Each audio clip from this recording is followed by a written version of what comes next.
Hey guys, it's me, Mr. 250, and welcome back to Valkyria Chronicles 2.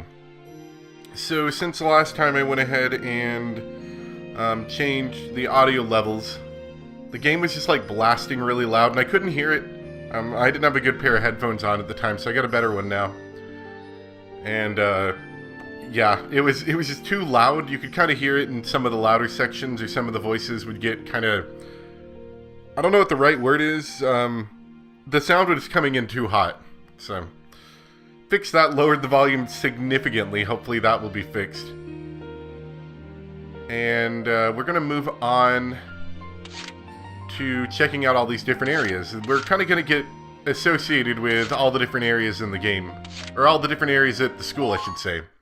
So let's just run down them all. Wow. Academy's got its own entire hospital. Hello? Hey, it's the new kid. Over here, Vaughn. Yo! Yo, you guys are, I guess it's early to have the whole class's names memorized yet.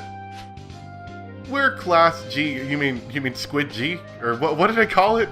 Yeah, because it was Squad G, so I called it Squid G. That's right, that's dumb. We're Class G's Squad of Engineers. My name is Randy Hampson. I'm just relieved to have the class chair decided. I look forward to great things from you, Yvonne. Hi! Hi, I'm Raymond. Raymond Moen. I'll try my best not to get in the way. Okay, I'm Sophia Collins. Huh. And I have to say I'm not impressed. Hayseeds like you aren't my type. What? Me? I can't. He's scary. Haha, poor Marguerite. Marguerite? Is terribly shy, but she'll warm up to you soon. I hope so, because that was more than a little awkward. Anyway, you can count on us engineers for medical support in the field. We can use Ragnade to heal people from afar. Yo! I'll bank on that. Thanks in advance for keeping us all alive. Right, so I think we're going to get introduced to the classmates here. The cool thing about the Valkyria Chronicles series is that, you know, a lot of games where you have a big group of, like, soldiers to pick from, is that generally none of them are very important, whereas pretty much everyone in the class to varying degrees has interesting, or at least zany, you know, stories to go along with them. And as we go along through the school year and through the game, you'll, you know, get more acquainted with them, which is kind of cool because the thing was, and they do it even, I should say, the first game did it with, like, the core group of people. There was Rosie, Largo, Alicia, blanking on names right now, but you know, like, it had the core group of, like, what was that, 6, 7, or 8 people or something?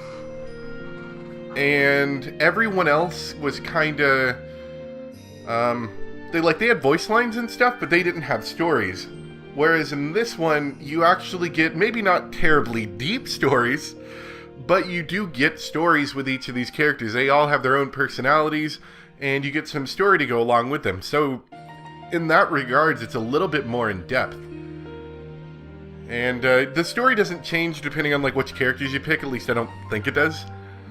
But, you know, regardless of whether you choose the kids, they're still in your class, and you still have stories with them. So that's kind of cool. I appreciate that. And to top it off, in the first game, see, this was the big thing, I think, why they had the main set of characters. In the first game, your squad members could actually die, and, like, they would die and not come back. The only people that wouldn't die were the main core characters. They would always, like, I think, scamper away whenever they were going to die. So your main characters wouldn't die, but everyone else could. In this game, they changed it to hospitalization. No one dies in this. You know, which take that as you will. War game being as it is, you know, it's a little unrealistic to have people not die, but it does let you flesh out the story more, because you don't have to worry about characters that were supposed to be in the story not existing anymore. Dang, the drill ground is huge. Isn't that... Got a minute? Yo, Yvonne, used to the campus life yet?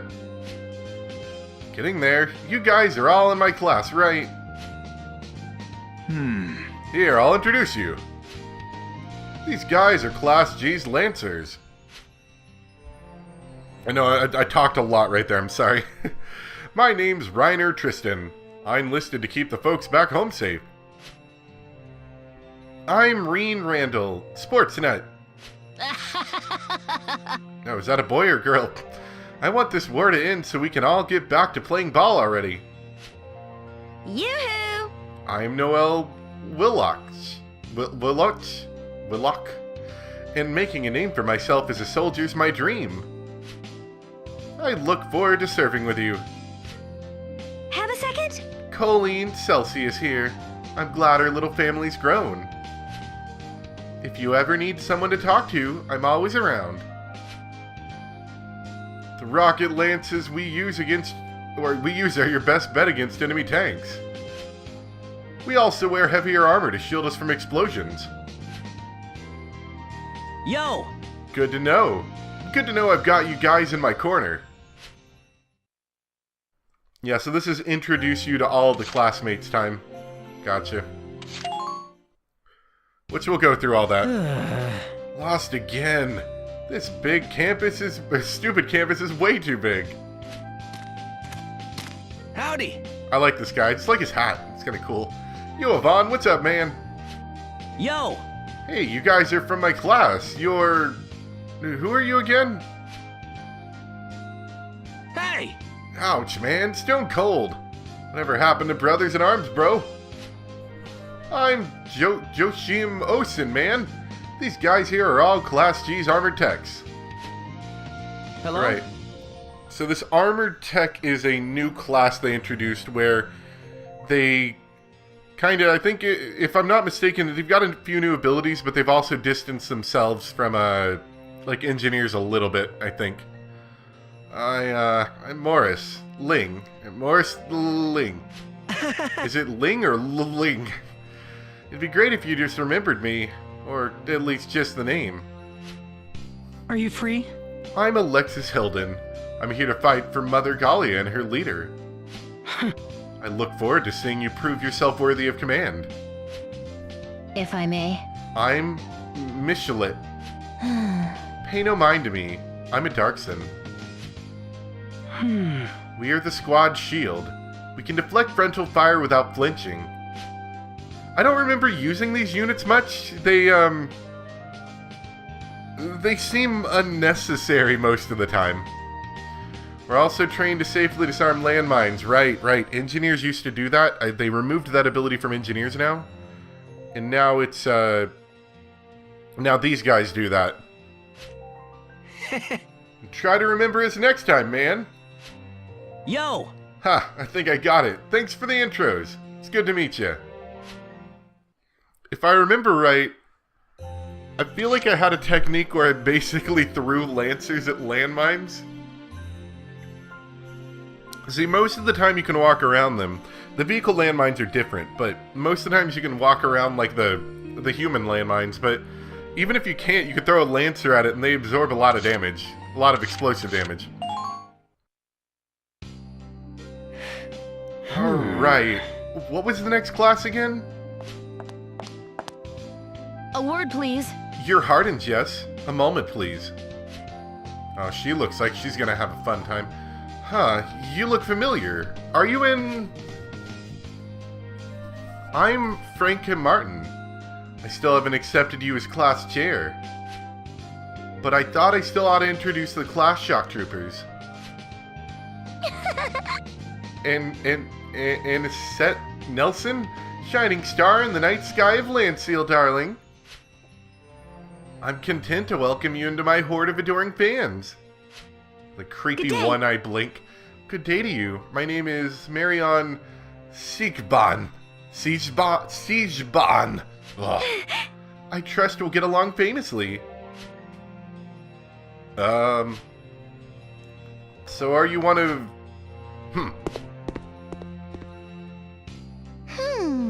And there he goes. That was typical Eric. Eric Campman. Oh, really? He can't even spell the word teamwork, and he's always getting in fights. He's gonna be like the important thing that we try to use to tie the team together. Alright, well, we can work on that, I guess. We shock trooper stamina and firepower make us the nemesis of foot soldiers.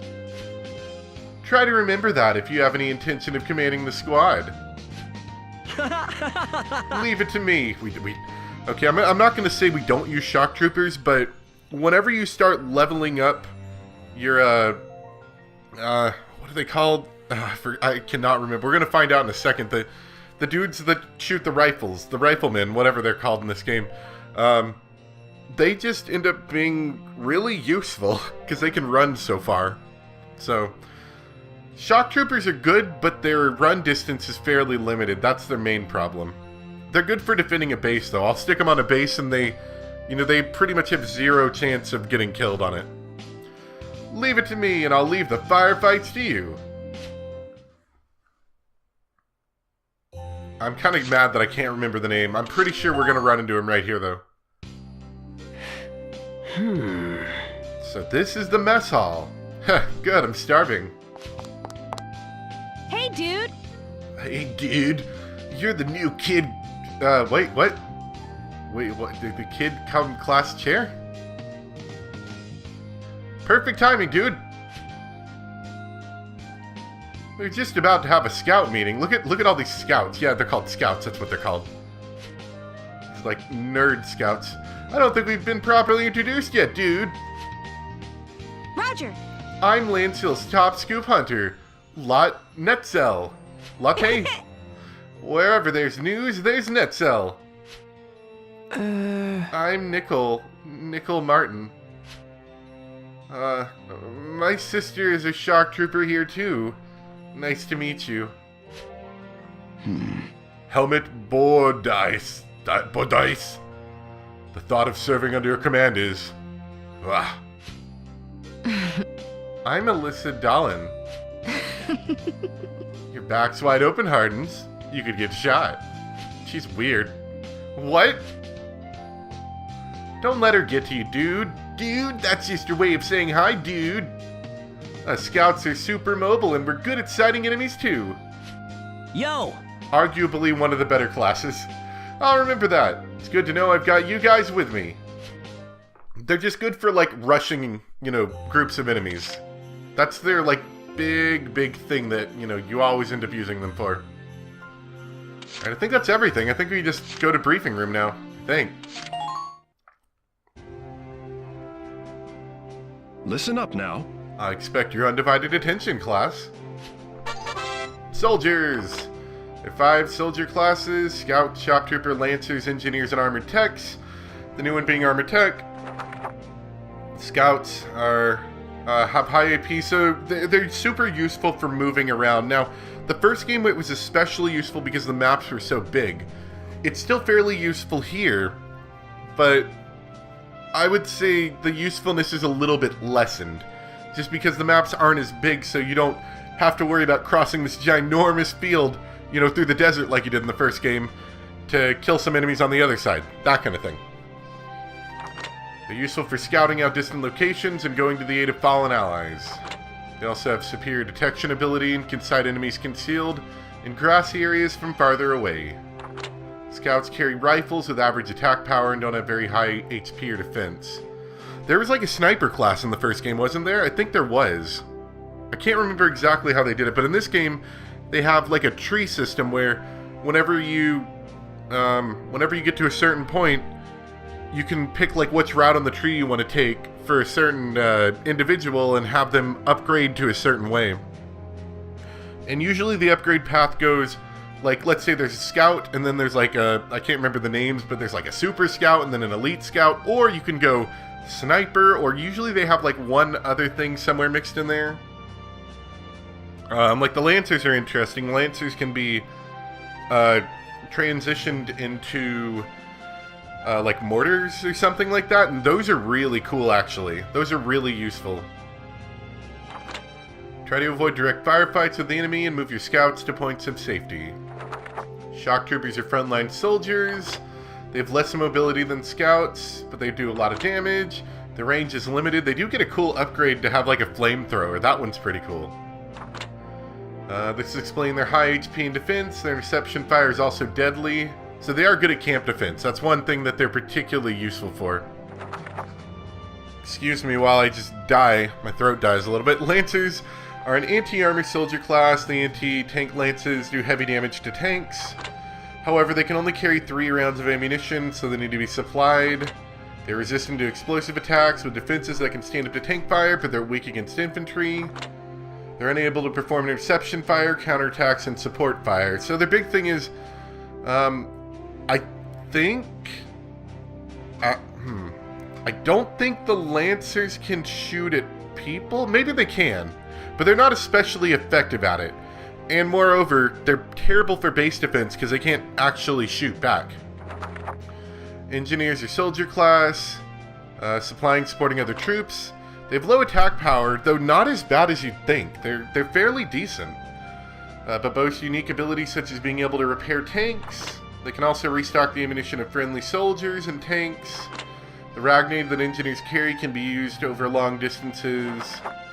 Armored techs are special soldier class. They don't carry guns, can only attack at close range with their wrenches. So they're a melee class, which is kind of weird, and I don't generally have many good uses for them. They always carry shields, which allow them to approach enemies while maintaining a high level of defense. I guess the only real usefulness would be if you had an incredibly high attack enemy that you wanted to defend against. They are also the only class that can repair sandbags and disarm mines. That's a slightly more useful skill than I think their actual main attack is for. And they have no guns. So you have to decide who you're going to bring and how you're going to place. Remember to review that as necessary. Alright. Avon, how can I help you today? You're going to hear that a lot, by the way. Well, actually, you might not, because I'm going to cut out a lot of the side battles, but I'm going to hear that a lot. So, let's see.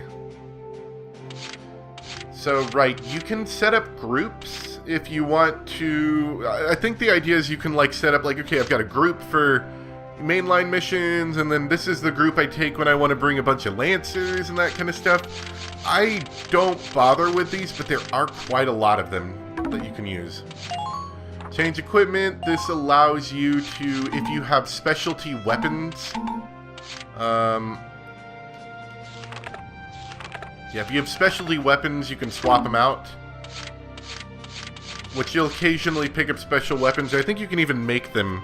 They have a thing where, as you do missions, you pick up materials, and if you get enough materials for certain things, you can make weapons, you know, which are like a special one-person upgrade, I think?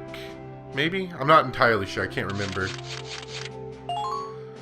You can also look at their potentials, which they had potentials in the last game too. But what'll happen is every once in a while these potentials will get triggered. And they're kind of useful. We also have orders, which only Yvonne can issue, but we get a lot of them, and some of them are quite useful, just like they were last game. I would say they're arguably more useful than last game. Maybe. Anyway, let's look at our missions. So, okay, so any mission marked as key is something we have to do, and that's like a story mission generally.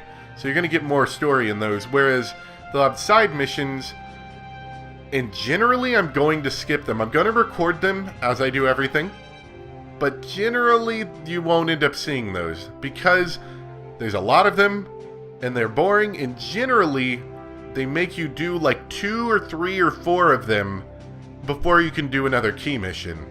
They're starting us off with a key mission though, so because we're starting off at drill grounds, so yeah, they're teaching us how to fight better. So anyway, let's get started. Sorry, I know I'm doing a lot of talking, but there's a lot to explain. I also have my water here on the ground. It's in a weird spot, so excuse me if I stop talking for a second while I bend down to grab it. All this talking will do that to you. So we're going to learn basic combat techniques, which we will likely entirely ignore for the most part as we play through the game. See, the thing was in the last game, and to a slightly lesser degree, but still fairly consistent in this game, scouts are the way to go. You can rush forward at an enemy, get real close to them, get really good accuracy, decent damage. Not really good, but decent damage. And you can just keep rushing forward, you know, collect the base, run past the enemies, all that jazz. So, we've got to place our squad now. As you can see, Yvonne gives us an extra command point. If possible, we want him on the field at all times. It also looks like there's only one battle area in this one, so we're just going to deploy everyone in the same battle area. So, let's get some people in. Zeri's always a good one. We're probably going to bring Zeri, Cosette, and Yvonne to most of these. Just saying. And I'll show you this class, but just don't expect me to use it ever. We'll bring Helmet in, because I kind of like Helmet, actually. He's cool.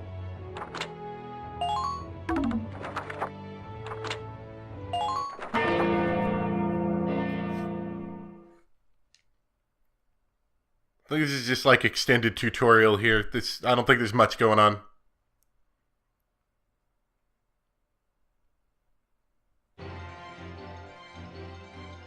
Let's do some damage, guys! Yeah!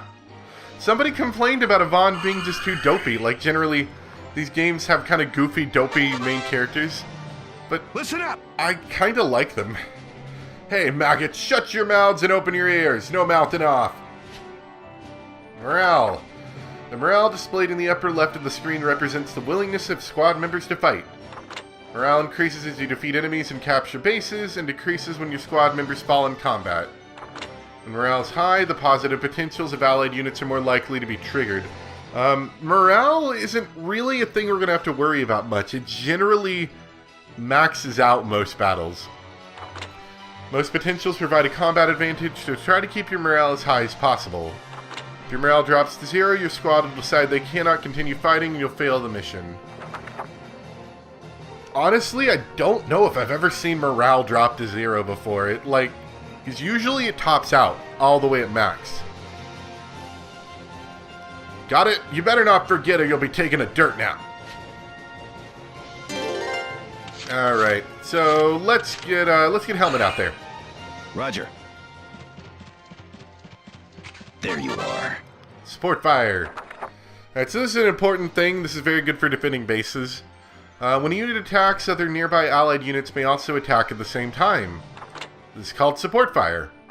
Support fire happens automatically when a unit attacks with friendly units close by. Up to 3 allied units can provide support fire for an attack. Support fire from squad members that are strongly compatible will result in a more powerful effect than usual. You can confirm the compatibility between squad members on the status screen. Support fire effectively to give your squad an advantage in battle. Attacking enemies. Shoot at them. Let's see. Kill, shot, and aim. Kill shows how many hits will be needed to defeat the enemy. Shot, how many weapons will be fired in a single attack. When the value for kill is lower than shot, it's possible to defeat that enemy in a single attack. On the other hand, if kill is higher than shot, it means it will take more than a single attack to finish them off. Aim shows whether you will hit the enemy from the front, side, or rear. Okay, this is kind of an important thing. Units have less defense from the side and rear than the front, so it pays to outflank the enemy and attack from behind. Damage is also affected by the location that a shot hits. Headshots cause heavy damage, so aim for the head when you can. Yeah, so you can see he's crouching behind cover. We could do one of two things. We could blow him out with a grenade, in which case he's going to be out of cover. Or we could attempt to shoot him and then just get someone else to help. Now the thing is that because we're aiming at the front, he can see we're here and he has a chance to dodge us. So that's always something to kind of worry about. So the best course of action would be probably just to throw a grenade at him. Because we're probably going to have to take a second turn anyway. Alright. Let's get Yvonne out there. Moving out. We'll show the support fire thing. So as you can see at the top right, it says helmet. That means he's going to support fire with us. Now, we only have to get 2 headshots to kill him, however, with helmet giving us some backup. Might not even take that much. Yeah. It is possible to kill multiple people this way if they're really close and like the crossfire kind of intercepts on them. That's always a fun one. Alright. And I'm off. So, this is the class of the shield. He gets hammer, grenade. Yeah, that's it. They don't get a ton of movement speed. They can whack down, like with their attack, they'll also whack down a sandbag. So I found one. It's kind of useful. I don't know. Really don't care much for him, but I'm going to show him off once so we don't have to do it again. I'm on the luckiest streak ever. So yeah, it looks like we avoid fire while we're coming at him like that. No dodging now. They're fairly high damage. Look at me. But, you know, I really don't care for the class. Like, I distinctly do not remember using it very often. Let's see. We could just go and grab the base, honestly. Watch and learn. I don't think, nah. Yeah, I won't do any damage from here. See, if you're outside of your normal range, it'll show question mark, which means you're going to do 1 HP per hit. It's completely useless. Alright, yeah. Squads are led by commanders on the battlefield. Vaughn is the leader of Class G. Rebel squad leaders are units wearing red helmets. Squads of the leader in their field have superior command ability and replenish an extra CP at the beginning of a phase. That means when a leader falls in combat, that side will replenish 1 less CP. If you track down the enemy leader, focus on defeating them first to give you the upper hand on the battlefield. Enemy sighted! To be honest, the enemies, like, just don't use CP that often. Like, you'll see them stockpiling it for no reason. Like, they just don't have any good moves to make sometimes. They'll do that a lot. So there's not, like, a massive incentive beyond, you know, Moving out. killing another enemy to do that. Like, to intently focus on the leaders, I mean. Oh, that's risky. No. Oh well.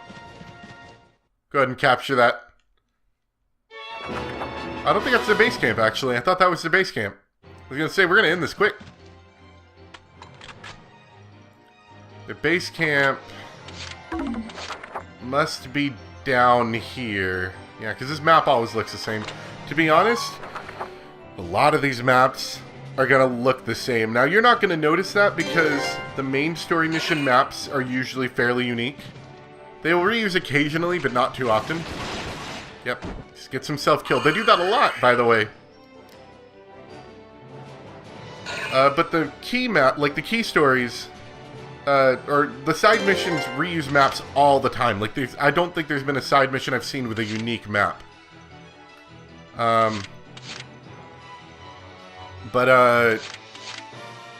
what am I trying to say? But the story missions usually have the unique ones, so they're kind of cool. You know what? Actually, we're just gonna ignore him. I see one.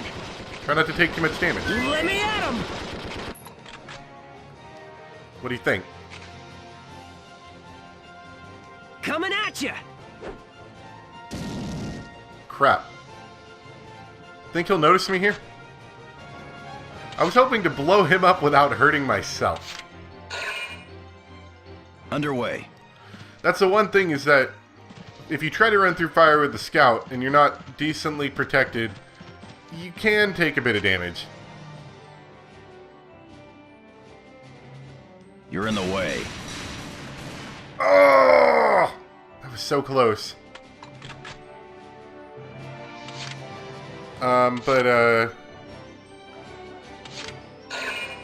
Shock troopers can do that a lot easier without getting themselves in trouble.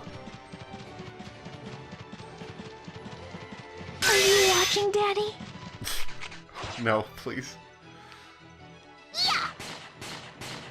The nice thing is... Oh, come on! Really? This guy. Okay. You know what? Watch and learn. Here we go. Zari's gonna show him what we do to shock troopers around these parts. All these like little potentials that we're getting, a lot of times have story stuff behind them.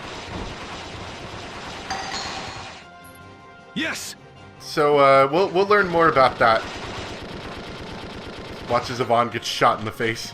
We'll learn more about a lot of that stuff as the story goes on. Alright. I got it covered! I did it again. I think I can. I think I can. Oh, she doesn't get a grenade. I thought she did. Alright, maybe we can finish him anyway. I got you back. Really? Yep, there you go, Cosette. Well, you know what? How about this? This is going to cost us another turn, but I don't see any point in wasting this last CP to kill him when he'll likely kill himself if we don't do anything. So we'll save that CP, roll it over to next turn, and finish off next turn. I think we're going to get a B rank because of this. Alright, Cosette, finish him.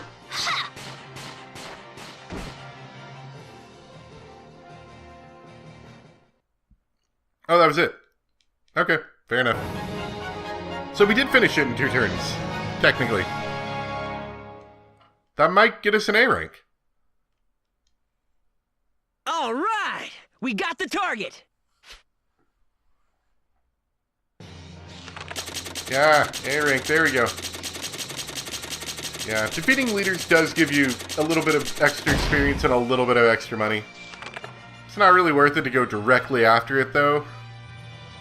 Let's see. Okay, so yeah, you'll see here that we gained some rubber because we collected the camp. We got some metal and copper. Most of this isn't fairly important, but you can, if you get enough of certain materials, you can craft certain weapons and give them to team members. Kind of cool. Let's see. Okay, so these little things that you get, these arms and stuff, are useful for like leveling up your characters, if I'm remembering right. So that'll be important later.